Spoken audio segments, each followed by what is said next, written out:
बाहर भी देखा था। इससे पहले कि करीब जाकर वो उस फोटो को देखती, एकदम से शेफी को उस बूढ़ी औरत की परछाई खिड़की पे दिखाई देती है। वो जब खिड़की के पास गई तो वहाँ पर भी उसे कुछ क्लियर नहीं दिखा। वो काफी घबरा गई थी। उसने जाकर स्ट्रेस रिलीफ करने वाली टैबलेट्स ली और फिर सुबह के लिए कुछ कुकिंग की तैयारी करके वो सो जाती है। सुबह काफी अच्छी थी, उसे कोई परेशानी नहीं थी क्योंकि उसने सब कुछ पहले से ही तैयार करके रखा हुआ था। उसने जाकर डो को हाथ लगाया, डो बिल्कुल अच्छे तरीके से राइस हुई थी, लेकिन तभी उसे डो में कुछ हलचल सी महसूस हुई। उसने जब डो को खोल कर देखा तो उसमें बड़े बड़े कीड़े पड़ चुके थे और जो सारी तैयारी रात में उसने की थी, जो सारा खाना रात में उसने तैयार किया था, उसमें फंगस लग चुकी थी। रातों रात ऐसा कैसे हो सकता था? आज शाम इन्वेस्टर्स भी आने वाले थे। वो बुरी तरह पैनिक हो जाती है और अपने हेल्पर से दोबारा सारा सामान लाने को कहती है ताकि वो यही खाना दोबारा बना सके। अब कुछ ही देर में इन्वेस्टर्स आने वाले थे। किस्मत बुरी शेफी की कि उसे सामान भी मार्केट से पूरा नहीं मिला।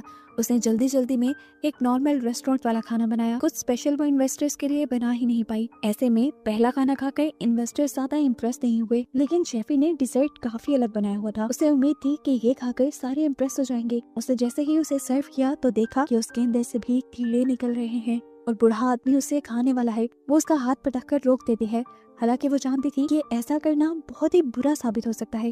अपनी इस हरकत को डिफेंड करते हुए शेफी ने कहा, असल में वो चम्मच बहुत गर्म था जिससे आप खाने वाले थे। मैं आपको किचन से नया स्पून ला देती हूँ। खैर, उसकी इस हरकत के बाद और नॉर्मल से डिशेस खाने के बाद इन्वेस्टर्स उसे कुछ अच्छा तो रिव्यू देकर नहीं चाहते। वो कहते हैं कि ये सब बहुत आम था, किसी भी रेस्टोरेंट से मिल सकता है, आप लोगों को कुछ अच्छा ट्राई करना चाहिए। अब शेफी इस सब से बहुत ज्यादा उदास हो चुकी थी। तब उसके इन्वेस्टर ने उसे कहा, हिम्मत मत हारो और नया मेन्यू तैयार करने में लग जाओ। शेफी को अब बहुत ज्यादा गुस्सा आ रहा था। शेफी ने टेंशन